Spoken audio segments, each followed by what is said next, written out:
Hello everyone, आज हम बात करने वाले हैं ऑर्डर 21 ऑफ सीपीसी के बारे में, जिसमें कि टोटल रूल्स जो हैं वो हैं 1 से लेकर 106 तक। ये सबसे लेंथीएस्ट ऑर्डर है सीपीसी का, तो इसको शुरू करते हैं। और मैं इसको कुछ पार्ट्स में अलग अलग पार्ट्स में लेके आऊँगी, क्योंकि एक पार्ट में बनाने काफ़ी लेंथी हो जाएगा, दैट्स वाई। तो हम देखेंगे आज इसमें है क्या। सबसे पहले इसमें है execution of decrease and orders के बारे में है। रूल 1 इसका बात करता है, बेसिकली जो है वो बात करता है modes of paying money under decree के बारे में। ठीक है, तो डिक्री के अंतर्गत धनराशि का भुगतान। यदि किसी डिक्री के अनुसार किसी व्यक्ति को धनराशि का भुगतान करना है तो उसका भुगतान निम्न प्रकार से किया जाएगा। पहला, जिस न्यायालय को डिक्री का एग्जीक्यूशन करना है उस न्यायालय में राशि जमा करके यह राशि बैंक या पोस्टल मनी ऑर्डर के माध्यम से भी भेजी जा सकती है। दूसरा, न्यायालय के बाहर सीधे डिक्री होल्डर को भुगतान किया जा सकता है। यह भुगतान बैंक, पोस्टल मनी ऑर्डर या किसी अन्य ऐसे माध्यम से होना चाहिए जिसका लिखित प्रमाण उपलब्ध हो। तीसरा, यदि न्यायालय कोई विशेष तरीका निर्धारित करे तो उसी प्रकार भुगतान किया जाएगा। यदि भुगतान कोर्ट में जमा किया गया है या कोर्ट के निर्देशानुसार किया गया है तो जजमेंट डेप्टर को इसकी सूचना डिक्री होल्डर को देनी होगी। यदि भुगतान बैंक या पोस्टल मनी ऑर्डर से किया गया है तो उसमें सूट नंबर, पक्षकारों के नाम, भुगतान की मद में समायोजित होगा। किस मद में?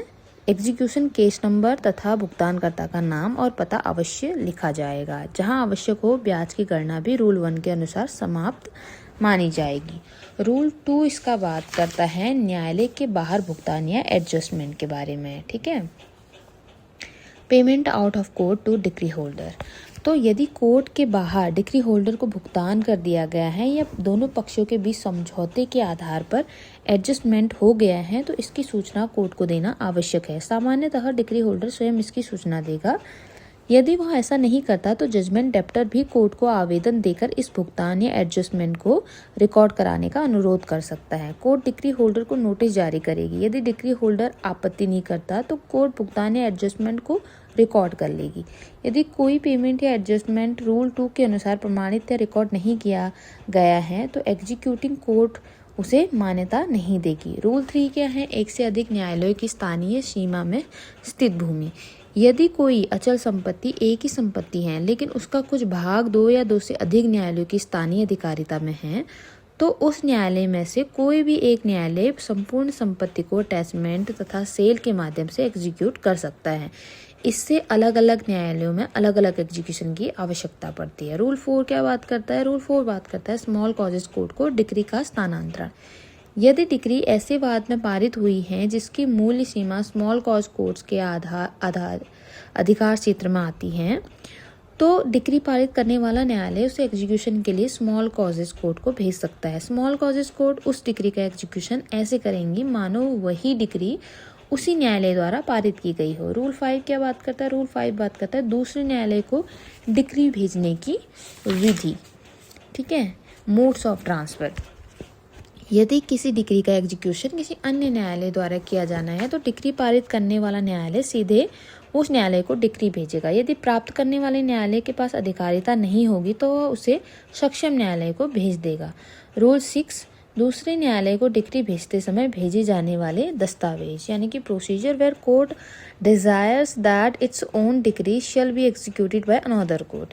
तो जब कोई न्यायालय अपनी डिक्री एग्जीक्यूशन के लिए दूसरे न्यायालय को भेजता है तब वो निम्नलिखित दस्तावेज भेजेगा। पहला, डिक्री की प्रमाणित प्रति। दूसरा, एक प्रमाण पत्र जिसमें यह बताया जाएगा कि डिक्री का कितना भाग संतुष्ट हुआ है और कितना शेष है। और तीसरा, यदि एग्जीक्यूशन संबंधी कोई आदेश पहले से पारित हुआ है तो उसकी प्रति, और यदि ऐसा कोई आदेश नहीं है तो उसका प्रमाण पत्र। रूल 7 क्या बात करता है? प्राप्त न्यायालय द्वारा दस्तावेज स्वीकार करना, यानी कि court receiving copies of decree etcetera to file same without proof.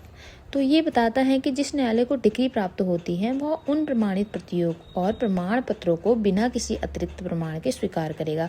केवल विशेष परिस्थितियों में यदि न्यायाधीश उचित समझे तो अतिरिक्त प्रमाण की मांग की जा सकती है। रूल 8 क्या बात करता है? अब प्राप्त न्यायालय द्वारा डिक्री का एग्जीक्यूशन। जब सभी आवश्यक दस्तावेज प्राप्त न्यायालय में दाखिल हो जाते हैं तब वह न्यायालय स्वयं डिक्री का एग्जीक्यूशन करेगा। यदि वह जिला न्यायालय है तो वह डिक्री को किसी सक्षम अधीनस्थ न्यायालय को भी एग्जीक्यूशन के लिए भेज सकता है। रूल 9 बात करता है दूसरे न्यायालय से ट्रांसफर हुई डिक्री का हाईकोर्ट में execution bye high court. Of decree transferred by other court. तो ये बताता है यदि किसी अन्य न्यायालय ने अपनी डिक्री एग्जीक्यूशन के लिए हाई कोर्ट को भेजी है तो हाई कोर्ट उस डिक्री का एग्जीक्यूशन उसी प्रकार करेगी जैसे वह डिक्री उसकी ओरिजिनल सिविल जुडिक्शन में स्वयं उसके द्वारा पारित की गई हो। अर्थात ट्रांसफर होने के बाद हाई कोर्ट के पास उसी प्रकार की सभी शक्तियाँ होंगी जैसे अपनी डिक्री एग्जीक्यूशन में होती हैं। तो आई होप कि आपको ये सारे रूल्स समझ में आए होंगे ऑर्डर 21 के रूल नंबर 1 से लेकर के 9 तक।